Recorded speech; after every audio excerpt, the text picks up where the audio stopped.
Hey, thanks for checking out my channel. I'm John Stark from MacTheMovieGuy.com, and this is a review of The Curse of Bridge Hollow. Ooh, it's spooky season, so we're getting spooky movies. If you haven't been following, I've managed to put out a spooky movie review every day throughout the month of October. I don't know what accent this is. Probably insulting to somebody, but I don't know what country I'm even trying to be from. Yeah, I'm a blind film critic. So, I watched this with audio description. I'm sorry, I missed the narrator, or it wasn't there. I swear I stayed till the end of the credits. I don't know when it said it. I kind of followed this. This was like movie number 2, and movie number 1 made me sleepy. So I was fighting movie number 2 to stay awake. Even though movie number 2 was decidedly better than movie number 1. It was kind of unfair. But I think I was maybe a little bit asleep, like right at the end of the movie. But I was trying so hard to stay awake for the whole thing. Anyway, so with that total admission, I might have missed, if it was right at the end. I kind of woke up when the credits started, so it's possible that if it was the first thing that was said, I didn't hear it. This is a film where Marlon Wayans, who has grown up enough that he's no longer parodying these movies, just stars in them. So he plays a dad who, with his wife, played by Kelly Rowland, and their daughter, moved out of the big city into this small, quaint town. And they've got this nice old house that, from the moment we see it, is instantly made less creepy because it has solar panels on it. So, I mean, like, how creepy of a house could you possibly be living in if it has solar panels? If they've managed to install solar panels. I did catch that in the audio description. I was like, oh, it has solar panels. That would be new for a haunted house. Like, it's haunted and it's friendly to the environment.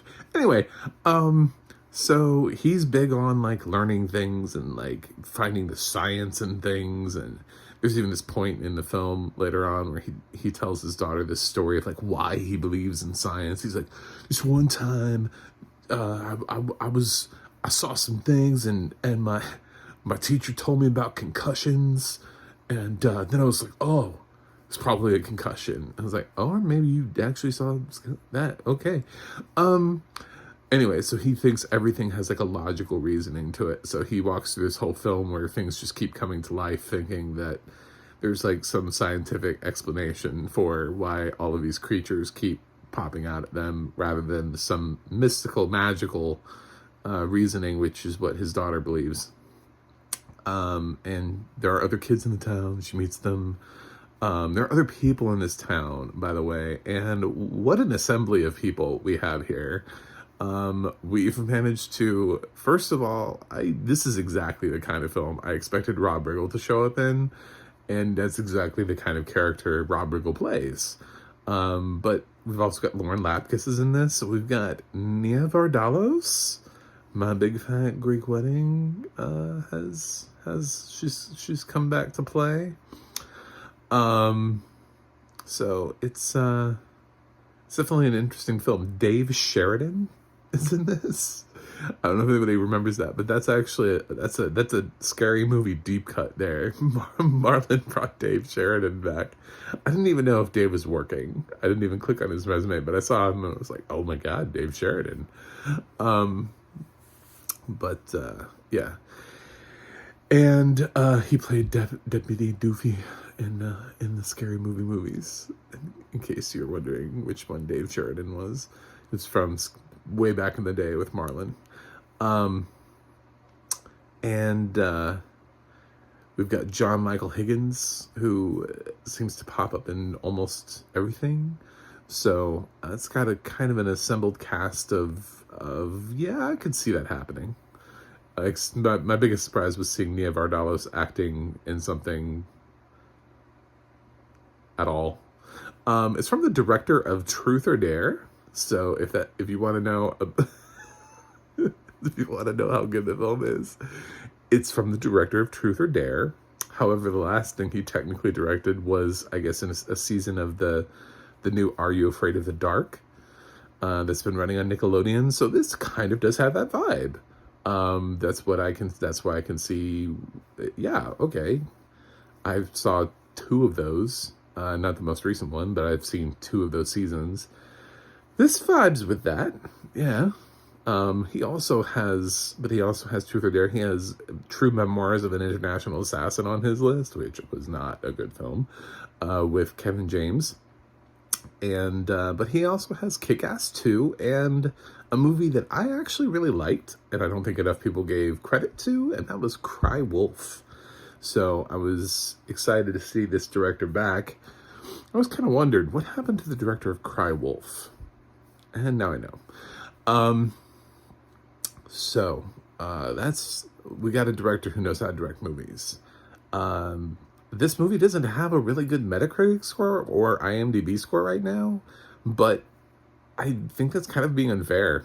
It's just a family Halloween movie. It's competently made. It does exactly what it's supposed to do. The only thing that I thought was dumb was the overtly knocking off Hocus Pocus reference of needing to light a candle for something to happen. I was like, oh God. Anything else? Could we have done anything else for this? Anything else at all? So yes, they have to light a candle in order for all the shenanigans to begin. And I was like, okay, all right.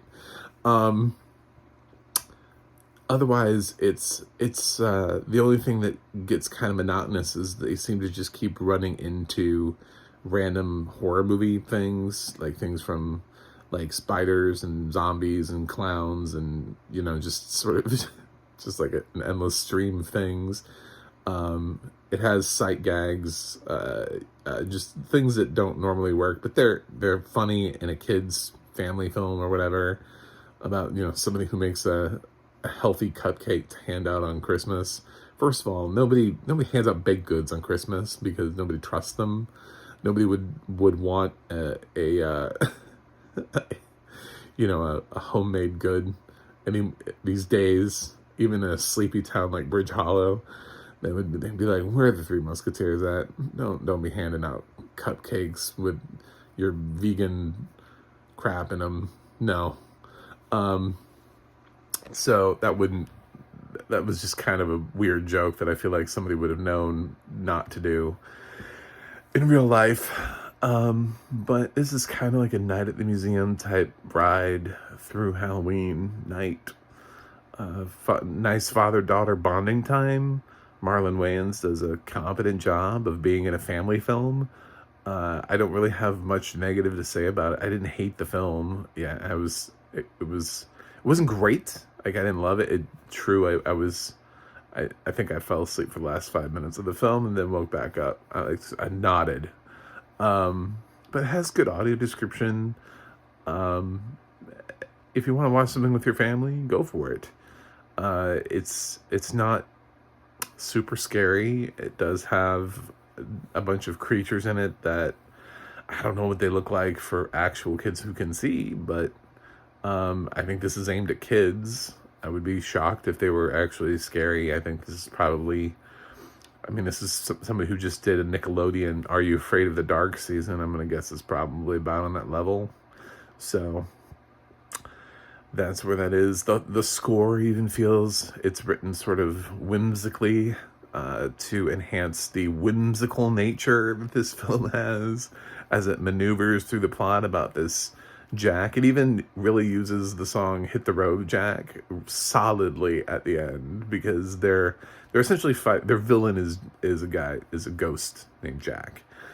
So at the end of the film when they play Hit the Road Jack and don't you come back no more, I was like, oh, that was cute. That's a cute song choice.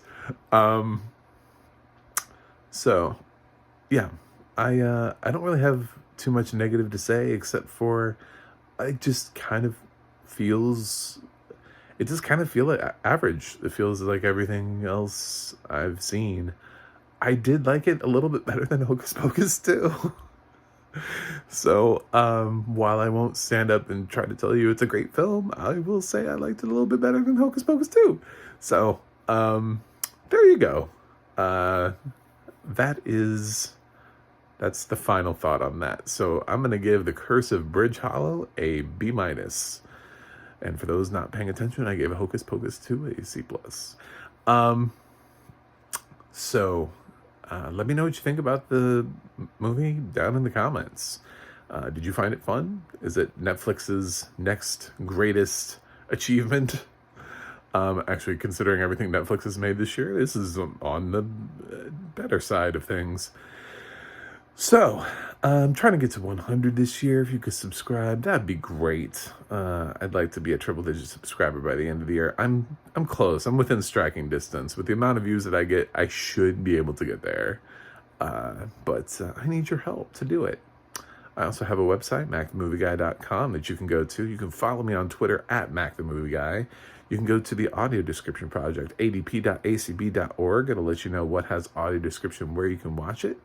And you can go to theadna.org and you can see all of the narrators there from your favorite films. That's it for me today, and I gotta go review something else, but I will see you guys on the other side.